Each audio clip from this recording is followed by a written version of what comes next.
Good morning, children. Today we will be we'll be continuing with the Vedic civilization.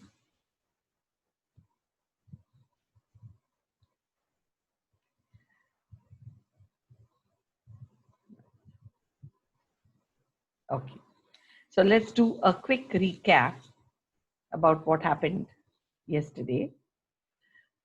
Vedic civilization or Vedic period is the time when the Vedas were composed. All the four Vedas were composed during this time. Hence, it is called the Vedic civilization. Vedas come from the word Vid. Vid means Vidya, knowledge. So that is why these Vedas are considered to be the storehouses of knowledge, and that is why they are called Vedas. Now, the Vedic period is divided into two parts: the early Vedic period and the later Vedic period. It is important to remember the time period. You all have to know what was the early Vedic period, from which century to which century. You should remember it. So it is from 1500 BC to 1000 BC, and the later Vedic period is from 1000 BC to 500 BC. Now, the early Vedic period, I told you, one of the theories of the decline of the Harappan civilization was attacked by Aryans. So this is the most popular theory, though it is not conclusive. We don't know what is the origin of Aryans, but we believe that they came from Central Asia and they killed the Harappans, they massacred them, and they settled down in this region. Okay, so this is called the Sapta Sindhu region. At that time, iron was not yet discovered, so they were nomadic people, and they used to move. And those days, at that time, during the early Vedic time, the river courses of the rivers also used to keep shifting.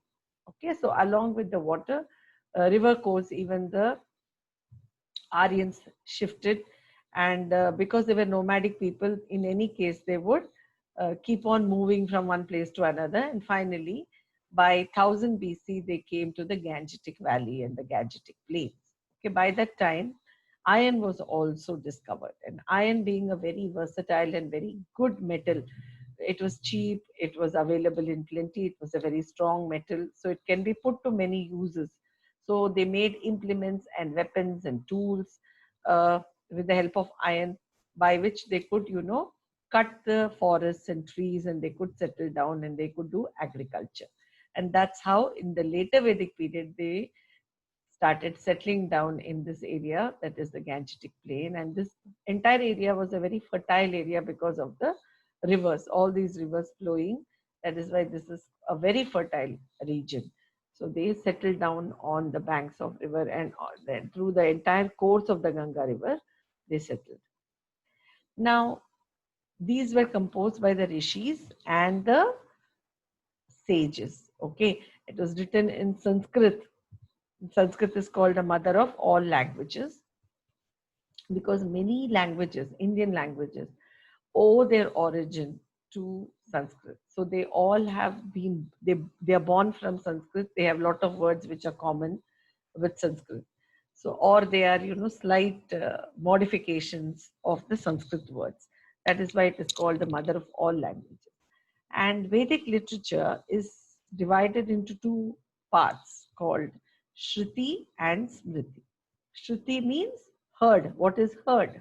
So Shruti was something that it was a it was knowledge, it was divine knowledge that was revealed to the sages during their deep state of meditation. So we believe that when the sages were in their deep state of meditation, that is when this knowledge was given as a gift from some divine force. And that divine force, we believe, children, is God. So God revealed this knowledge to the rishis in their divine state. So that is called Shruti, because the sages heard it. It was revealed to them. Okay.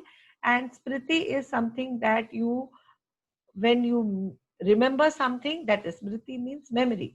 So the rishis passed down this information orally to their disciples, and later on the disciples, through memory, they have recorded all these, and that is called Smriti. So Shruti is what was revealed, and Smriti is what was composed or written. So Shruti and Smriti, these are the two parts of Vedic literature. Now, apart from this, Vedic literature doesn't mean only the four Vedas, which is Rig Veda, Samaveda, Yajurveda, and Atharva Veda. Along with the Vedas, you have other texts which are also part of the Vedic literature. For example, the Brahmanas and the Samhitas. Now, Samhita is nothing but, I told you that these Vedas were passed on orally. So, once they were written in prose, once it was written in a text form, that text of every Veda is called the Samhita. And the Samhita was, of course, it was all complicated. It was in Sanskrit, it was in complicated language, it had lot of information. So, a simple explanation of the Vedas is called the Brahmanas. And the Brahmanas are attached to every Veda. That means every Veda has got a Samhita and it has got a Brahmana. Okay, so Samhitas are the texts of the Vedas are called Samhitas, and explanation of that is called a Brahman. So these are attached to every Veda. But Aranyakas, Upanishads, and Puranas, they don't belong to any one Veda. They are independent books. Aranyakas, they talk about forest life, how the sages and the hermits should live in the forest. Okay, that is all explained in the Aranyakas. Then Upanishads. Upanishads, children, is a philosophical commentary or a philosophical treatise. What do we mean by philosophical treatise? What we mean is a particular idea from the Vedas is explained in great detail. The entire book only talks of one idea from any of the Vedic texts. So some scholars and rishis, they explain certain concepts of the Vedas in great detail, and that explanation is there in the Upanishad. So Upanishad is generally a detailed explanation or detailed commentary about a particular idea or concept from the Vedas. Puranas are very simple, they are stories, they're full of stories. So in Hinduism, they believe that Vishnu, God Vishnu, Lord Vishnu, he came to the earth many times by he used to take avatars. Avatars means forms. He used to come to earth in many forms. Whenever there was, when sin and wrongdoings exceeded the permissible limits, whenever there was adharma. So in Hindi or in Sanskrit, it is called adharma. When adharma was there in the world, and when it was going on, when it goes on increasing, and when it starts troubling the people, that's when God used to descend on earth and take a human form so that he can establish righteousness. So he would come and set right things and once again establish dharma. Okay? So he used to remove adharma from the world and he establishes dharma. That is the concept of avatar. So Puranas talk about the various avatars of Vishnu. So various forms that Vishnu took and how he, protected the people on this earth. So it is full of stories. So one of the most famous Puranas is the Bhagavati Puran. Bhagavat Puran. Bhagavat Puran talks about Lord Vishnu's avatars. Like that, there are many Purans which talk about the avatars of various gods in Hinduism. Vedic literature, I already told you, consists of Samhitas, Brahmanas, Aranyakas, Upanishads, and Puranas. Now, coming to Rig Veda. Rig Veda is the first book or the first Veda, earliest Veda, and it was composed in the early Vedic period. So it was the only Veda which was composed in the early Vedic period. All the other three Vedas were composed in the later Vedic period. So this is the earliest Veda. Which is the earliest or which is the first Veda? It is the Rig Veda. And it has got verses called Richa. What is a verse? Verse means 2 lines or 4 lines is called a Richa. So this Vedic Rig Veda is full of Richas.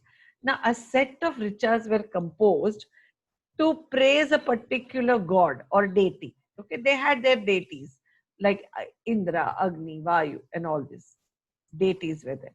Suppose 20 or 25 riches were only talking about the greatness of one God, which were praising a God.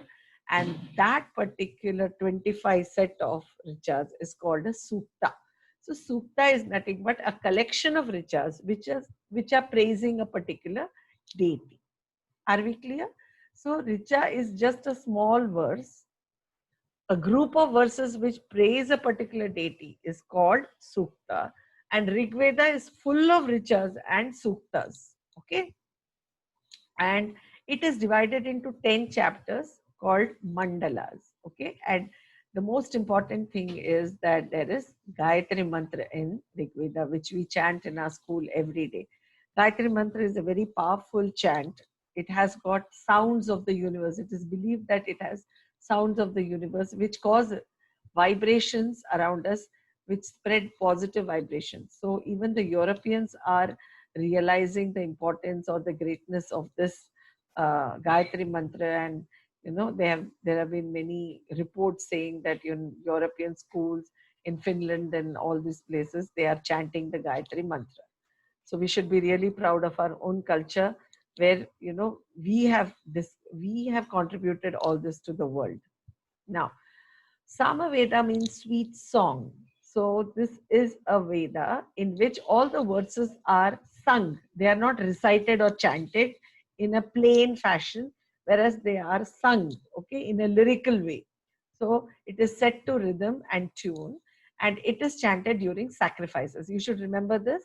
S and S, sweet song, sacrifices. You should remember this. The Samaveda has contributed a lot to Indian music. Yajurveda. Yajurveda means it's a Veda which is chanted during yajnas. What are yajnas? Yajnas are nothing but, you light fire. Yajna is Havan, which we all know in our common language as Havan. Havan is what you light a fire and you offer ghee, you offer grains, etc. in the fire as offerings to God. So that is called yajna. And all the mantras that should be chanted during yajnas is contained in the Yajurveda. Now, Atharva Ved is a text which deals with many subjects. Many things are there. One thing is that it has got information about various diseases and all the medicinal herbs that can cure various diseases.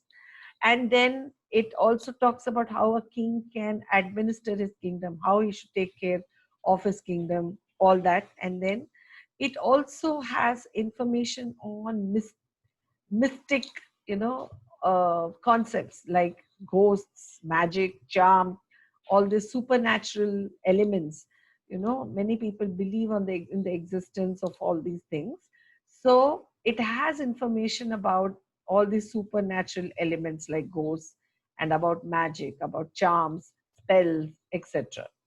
And it also has information about jnana, karma, and upasana. Gyan means knowledge. So it talks about knowledge that is essential for a human being to lead a happy life. Karma, which talks about the power of actions, human actions, what we do, how we live our lives, that is karma. And upasana is prayer. Prayer means invoking the blessings of God. What is invocation?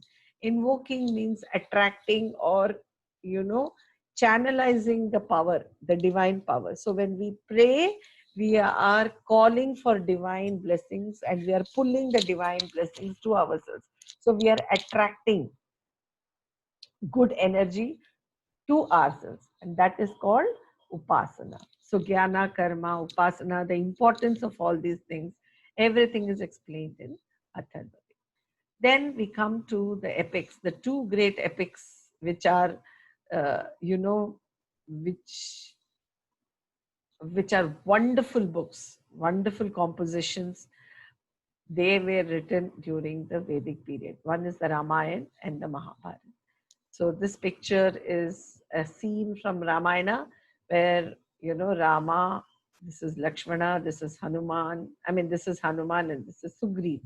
All these people and all the animals are helping Rama to build a bridge to go to Lanka.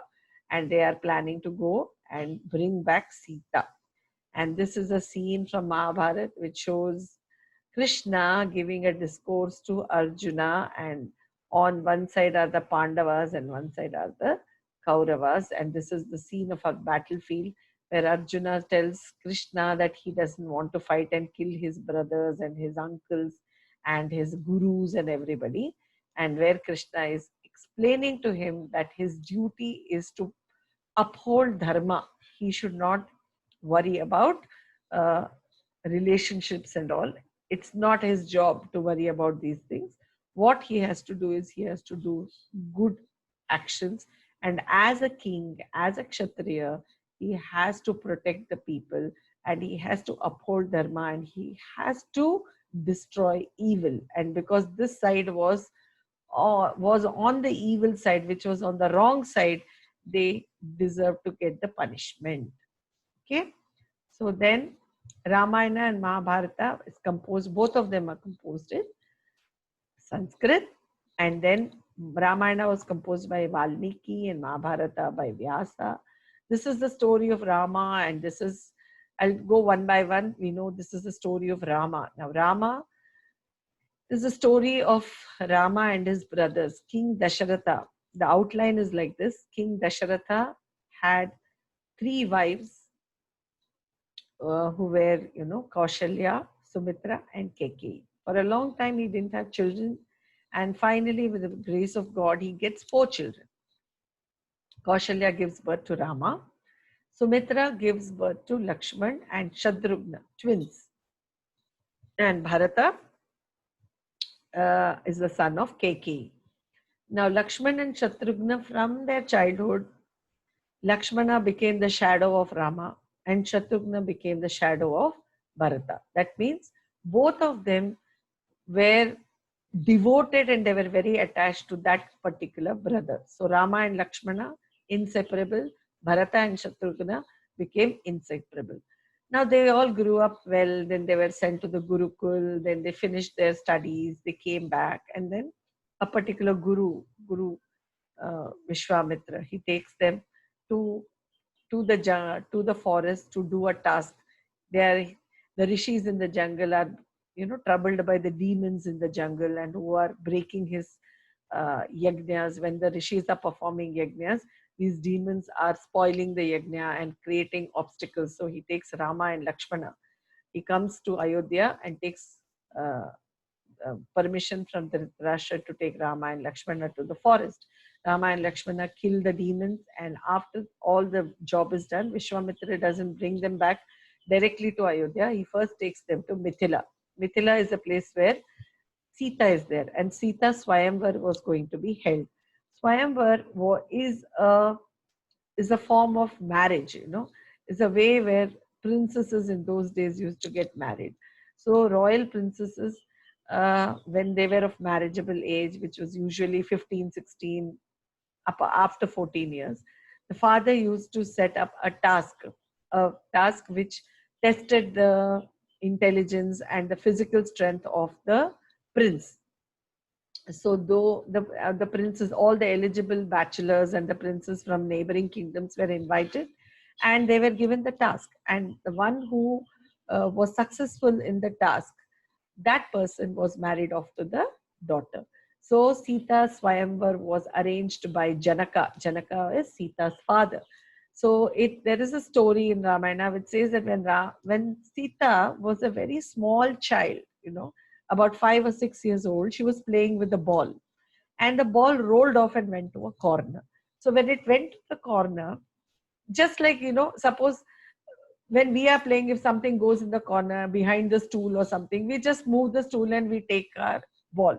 Same way, this ball rolled off and went behind a bow, and that bow was not an ordinary bow. That bow was Shiva's bow, which was given as a gift to Janaka. And Shiva's bow was so heavy that nobody, even the strongest of men, could not lift it. And Sita, a mere child, a small child of 5 years, she ordinarily, very casually, she picked up the bow and she took her ball and went away. And Janaka was astonished to see this, because he thought, how did this child pick up the bow, that to Shiva's bow? We know that Sita is not an ordinary child. She was a goddess herself. And she was Lakshmi, who was reborn on this earth. So Sita, when Sita came of marriageable age, Janaka thought this is the best task. Okay, so the one who can lift the Shiva's bow, only he is eligible to marry my daughter. So he arranges the Swayamvar, and Vishwamitra takes Rama and Lakshmana, because he had taken Rama and Lakshmana to the forest to kill the demons. After killing the demons, he brings them to Mithila, and he asks them to participate in the. He asks Rama, because Rama is the elder son, to participate in the Swayamvar. So Rama easily, he strings the bow, he ties the bow, and while tying the bow breaks into two pieces, and that's how it, he manages to complete the task where all the other princes fail, and then he is married to Sita. And Vishwamitra brings back Rama, Sita, and Lakshmana. And Sita's sister Urmila also is married to Lakshmana. So all the four of them, after marriage, they come back to Ayodhya.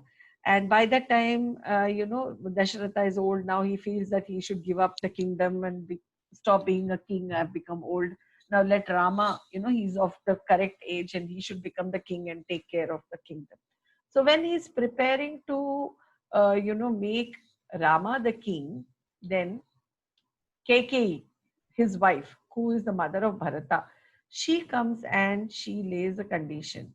She says that you cannot make Rama the king, you have to make my son Bharata the king. Now, all this poisoning of the mind was done by her maid called Manthara. Manthara was Kekeyi's maid.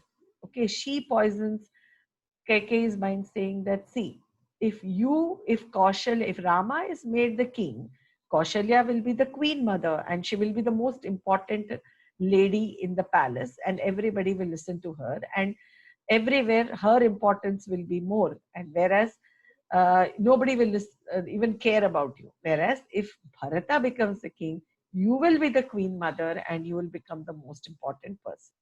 So Kekeyi slowly, starts getting influenced by Manthara. And then she says that you should also see that, uh, Rama is sent to the forest.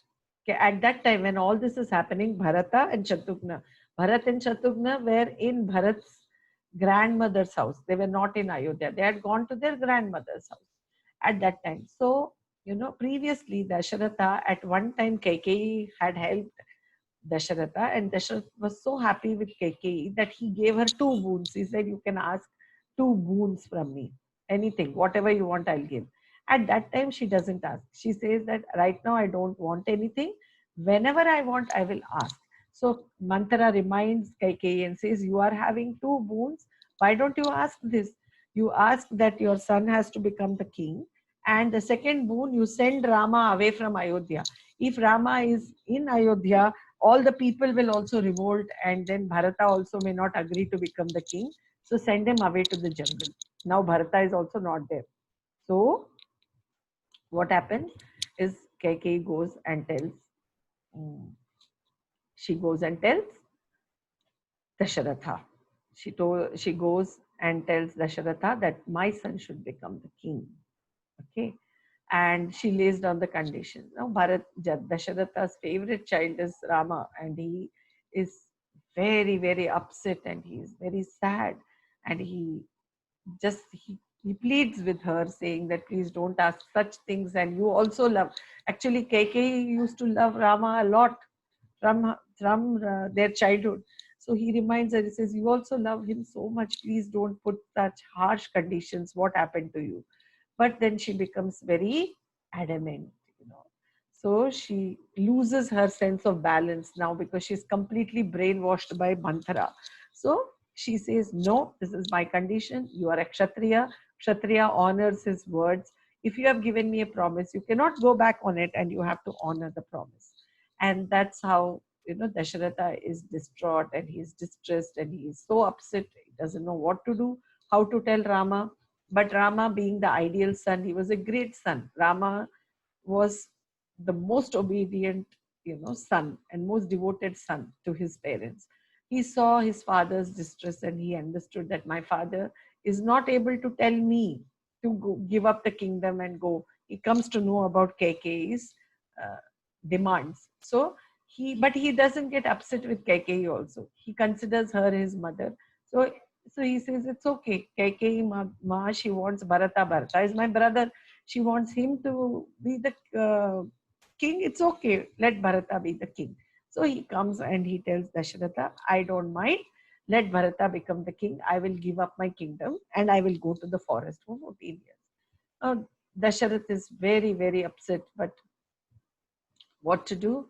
He has to keep quiet because these are the boons that he had given Kaikeyi. And that is why Rama goes to the forest, but Lakshman being the Rama's shadow, wherever Rama goes, Lakshman also goes. He says, I cannot live without Rama. Wherever Rama is there, he's my elder brother, and my duty is to serve my elder brother. So I will go wherever. And Sita also says that I cannot stay in the palace when my husband is in the jungle. I will also go with him. So the three of them go away to the forest. Once they are in the forest, Sita is kidnapped by Ravana. Ravana is an evil king and he comes and abducts her. When he abducts her, the rest of the story revolves around how Rama, with the help of Hanuman, who is a monkey, and all other animals in the jungle, Lakshman, all these people together, they build a bridge from India to Lanka. They build a bridge on the ocean and they cross over, go to Lanka, fight with Ravana, defeat him, kill him, and bring back Sita. By the time all this happens, 14 years of exile life is over and they return back to Ayodhya. So when they return back to Ayodhya, Rama is again made the king. And there is a lot of story which goes beyond this coronation of Rama also. And there, in fact, there are so many stories. This I've just told you in 5 minutes the entire Ramayana, but there are innumerable stories connected to Ramayana and everything details. So I think it's an excellent book that you all should be reading.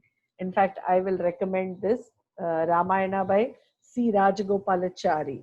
It is published by Bharati Vidya Bhavan.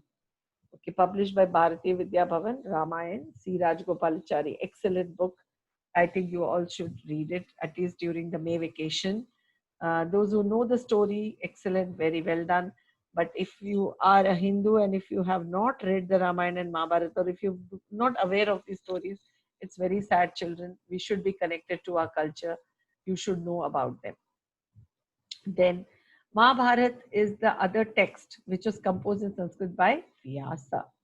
Vyasa Muni, it was when he composed it, it was called Jaya or victory. Later, it came to be known as Bharata because this Mahabharata, it talks about the family of Kurus. And the family of Kurus descended from this king Bharat. Bharat was the king from whom the entire family of Kurus descended. So that is why this is called Bharata. Later it was called the Mahabharata. Okay. Now it talks about the story of Pandavas and Kauravas. Pandavas and Kauravas were cousin brothers. Okay, they were cousin brothers. And because Pandu was the father of Pandavas, and Dhritarashtra was the father of Kauravas. Dhritarashtra and Pandu were brothers. So these were first cousins. But for some reason, from childhood, there was a lot of enmity and there was a lot of tension between the brothers, the cousins. Pandava's elder brother was Yudhishthira, and he was supposed to become the king, the next king. But then Kauravas, the eldest brother among the Kauravas was Duryodhan, and he also wanted to become the king, and there was a lot of greed. So because of this particular, this conflict of who will become the next king, the Kauravas, they try to kill the Pandavas, and for a long time, what do you say? A lot of attempts are made to take their life. All these things happen. Finally, a stage comes when it will end in a full-fledged battle. From their childhood till they become big. There are innumerable stories about how the Kauravas tried to kill the Pandavas and take the kingdom, and so many things happen in between. It's a very interesting story. After that, when all these things fail, finally, it comes to a stage where they have to fight. So, why? So, uh, it comes to a stage when, both of them are on opposite sides and they are fighting a battle. In this battle, Kauravas are all on one side, and they're all the people who, like the gurus of the Pandavas and Kauravas, their grandfather Bhishma, everybody is on the side of the Kauravas, and Pandavas are helped by Krishna. Krishna is on the side of the Pandavas. The battle starts in Kurukshetra, and when the battle starts, Arjuna doesn't want to fight. He sees the opposition, he sees the people in front of him, and then he sees that, oh my God, they are my cousin brothers. This is my guru who is in the opposite side. That is my grandfather. These are my uncles. So after seeing all of them, he says that how can I kill people just for kingdom?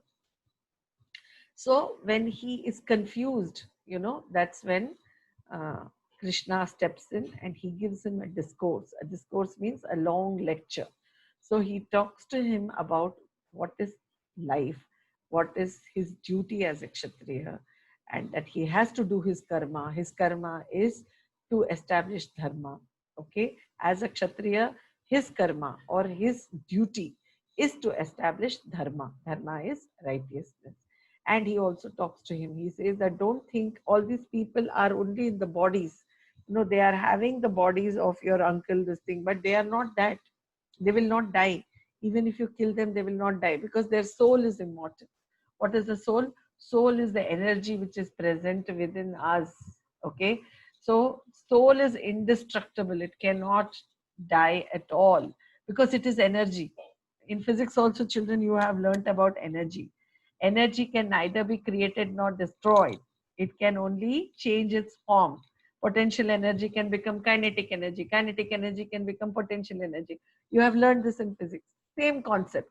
Energy is this pure divine energy that is there in us. That is the soul. When we die, when our body dies, only this physical features, eyes, nose, skin, and all these parts of the body, they get decayed. But the soul which is within us will live. It will be there and it will find another body and it is born again. So this is the concept of immortality of the soul. The soul never dies and it takes rebirth again and again and comes back to this earth. So Krishna explains this to Arjuna and says that their soul will remain, they will not die, and you are nobody. You are not going to take anybody's life. You have to do your dharma. You have to do your dharma. You have to do your karma. As a Kshatriya, it is your duty to protect what is right, to uphold the law, or to uphold what is good. And people should have faith in, in law. They should have faith in goodness. Otherwise, the society will go to dogs because the society, then nobody will do right things. Everybody will start, then there will be utter confusion if everybody starts doing wrong things. So it is very important to uphold righteousness. So he gives this entire discourse, and at the end of it, Arjuna is convinced that he has to take up the arms and fight. And then the fight begins. And after 18 days, the battle is over, in which the Kauravas are defeated and the Pandavas emerge victorious, and then they become the kings. So this entire story is in Mahabharata, and I recommend personally, children, I will recommend this book. This is an excellent book. These are, it's a collection of comics. This entire collection is Mahabharata comics by Amar Chitrakatha. It's called the Mahabharata Digest. It has got a compilation of all the comics. It's an excellent book that I feel all of you should read. It's very interesting. We come to know the entire Mahabharata is explained very well. There are 3 books like this. Okay, and it's pictorial, so it's very interesting for you all to read. You will love it. Okay, and at the same time you will learn a lot. So May vacations, I feel, children, you should definitely spend time doing this. Plus also Ramayana, children, you should read this. I already told you, by C Rajagopalachari. Ramayana by C Rajagopalachari, which is published by Bhavans, Bharatiya Vidya Bhavan. It's an excellent book on Ramayana. These two texts I think you should read. And Bhagavad Gita, which is the discourse, the Bhagavad Gita, which is a discourse of Krishna to Arjuna, is part of the Mahabharata. So this book is actually a small part of Mahabharata. So these are all the things, children, you should know this. Then coming to the importance of epics. Through these epics, Ramayana and Mahabharata, what do we learn? We learn about the political life. That means who were the kings, what was the system of administration. That we know from the about the political life. Social, how was their society? How did people live? What were their practices? What was their customs?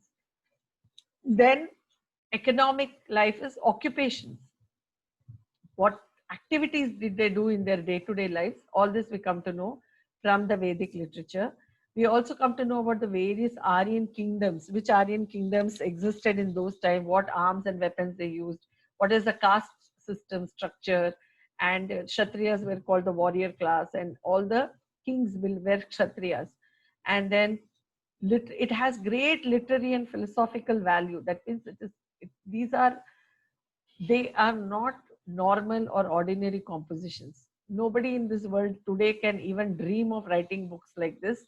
Those are all because of some great, blessings from God. Some divine blessings are needed to write such books. So we are lucky that such books exist. At least we can read them. Then family life of Aryans. Aryans, what was the family structure of Aryans? Then morals, principles, heroic deeds. They had high moral values. They were, they did not uh, they had such standards of living that they, adhered to that very strictly, like being so respectful towards parents, elders, gurus, and everybody had a duty and a role, and they stuck to their role. They did not deviate from what was expected of them. So they had high morals and principles and values. And heroic deeds, these Aryans, they did great things. And all about their heroic deeds we come to know. And they also believe that dying on the battlefield is very honorable. So this Kshatriyas did not blink an eye to give up their lives on the battlefield. If they lose their lives on the battlefield, they did not mind it. And in fact, they were absolutely fine with the concept of dying on the battlefield. So they were not at all scared, because if you go to battle, you may die. But still, they felt that if you die on the battlefield, definitely you will go to heaven. Then the Bhagavad Gita, such a great book of life. It's the textbook of life. In fact, I call it the textbook of life because it teaches us how to be happy under all circumstances. In fact, if we have read the Bhagavad Gita, present day Corona situation, we will not be unhappy at all. We will be very happy, even though we are stuck in the houses and we are not able to move, and we are all getting depressed and everything. But if we understand if we have read the Bhagavad Gita and if we have imbibed the knowledge in that, even in this situation, we will be happy. So Bhagavad Gita is such a great book. So if you all get an opportunity as you grow, I think it will be a little heavy for you all at this stage. You need to grow up a little more. And if you grow up a little more, definitely after 10th standard, after finishing your 10th standard, you will have a long vacation. By the time you are grown up, 2 years, you will be grown up little more. And I'm sure you will be able to understand the meaning and the concepts in Bhagavad Gita. So you should read the Bhagavad Gita. So we will end the class here, children.